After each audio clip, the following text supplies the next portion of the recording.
is there a truly reality out there that humans can really know? It's an age-old battle between realists and absolutists. God is not great, how religion ruins everything. And yet it's utterly and totally ridiculous. We need to live for something beyond ourselves.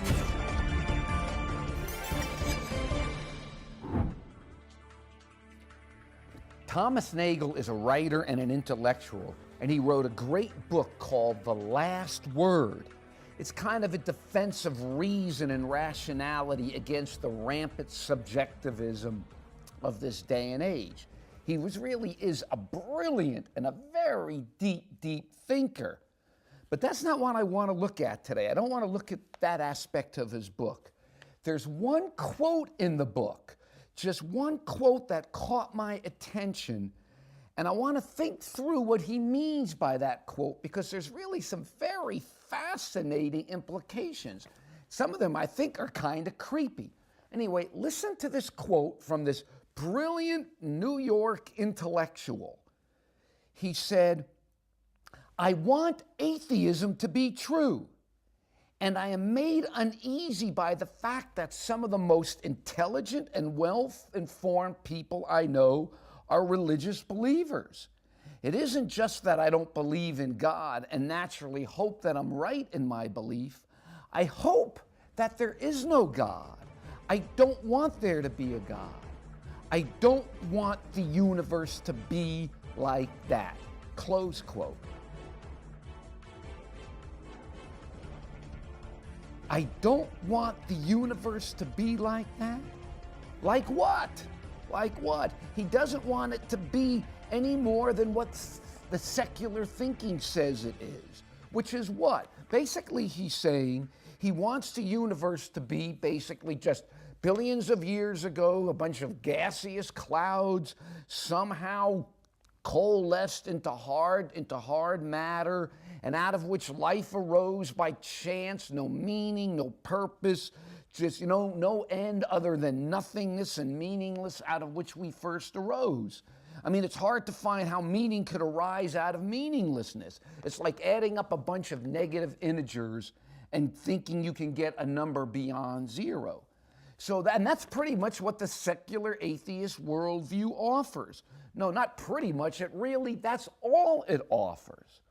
So I guess the question that I have is, why would such an intelligent man like this say he doesn't want the universe to be like that? He doesn't want there to be a God. It reminds me of a quote from another writer named Peter Berger, who once said, quote, "There is nothing very funny about finding oneself stranded, alone, in a remote corner of the universe, bereft of human meaning, nor about the idea that our fate is the outcome of the mindless massacre that Darwin rather euphemistically called natural selection." No, it's not very funny, is it? And that's why a lot of people aren't laughing. I think maybe we laugh to hide the pain. I don't know. John Lennon once said that we're born in pain and pretty much we stay that way our whole life.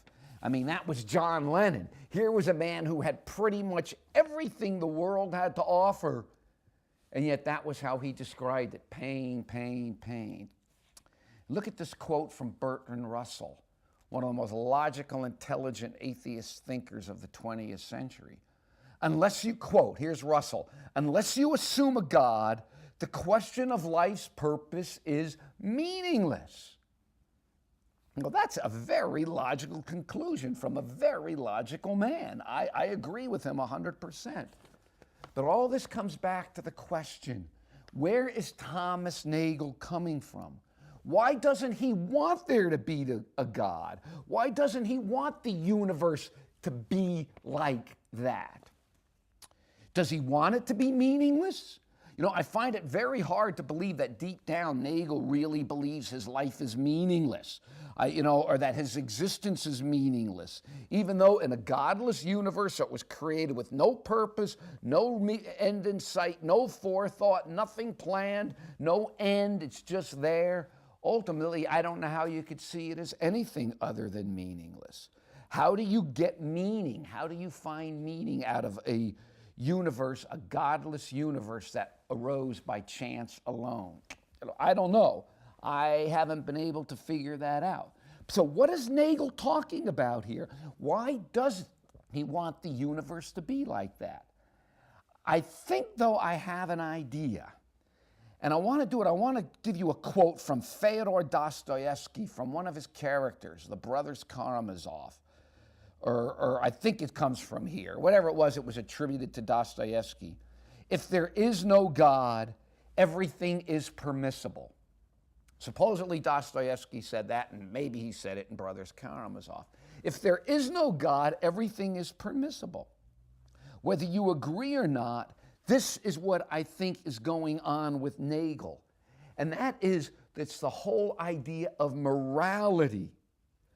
Nagel doesn't want the universe to be like that, because if there is a God, it has certain moral implications, because the idea of a God somewhat implies the idea that there, at some point, there is a higher moral power that you yourself are going to have to answer to. There's a morality higher than what you or your peers or your society says that there is. And that can be a pretty scary feeling to people. That could be pretty creepy to think, you might have to answer to a God one day. And that's, I think, what's going on with Nagel. I remember one time long before I was a believer, I had some thoughts that, wow, maybe there really is a God.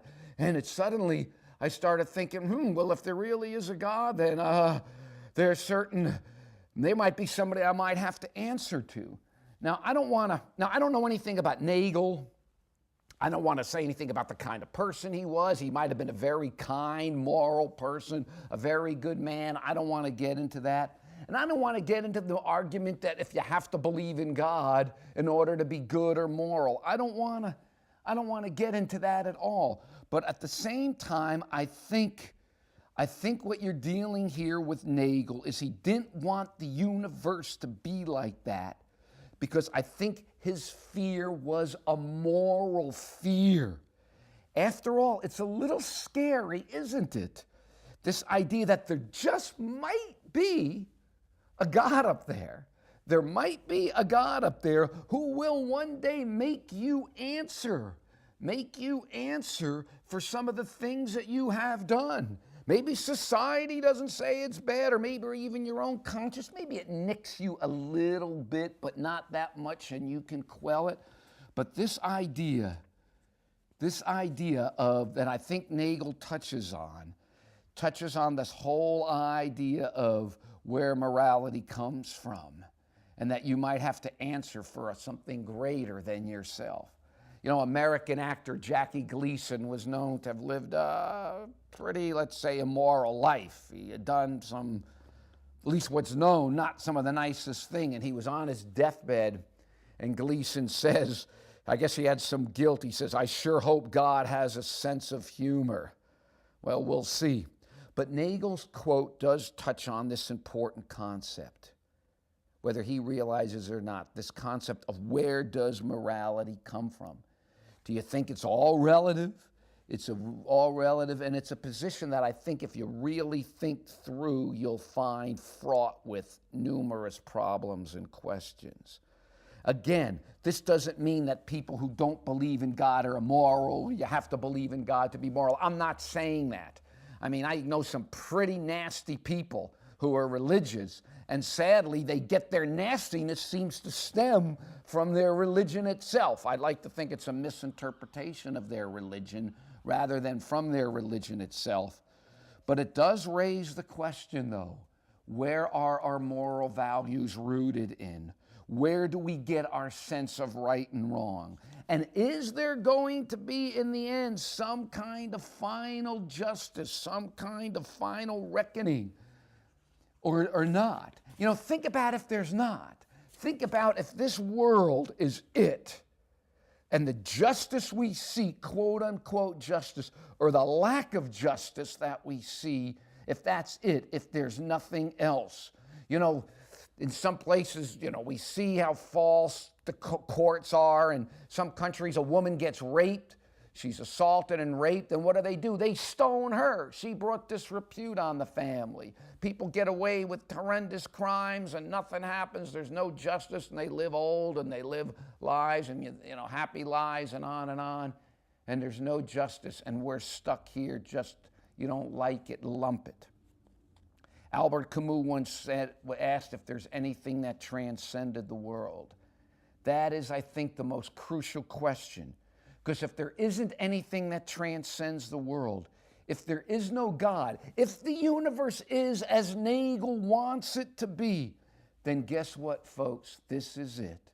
What you see is what you get, nothing more and nothing less, and certainly no final justice in the end. And as I said, if you don't like it, lump it. Our only hope is that Nagel's wrong, and that the universe is, in fact, like that, not as the way he wanted it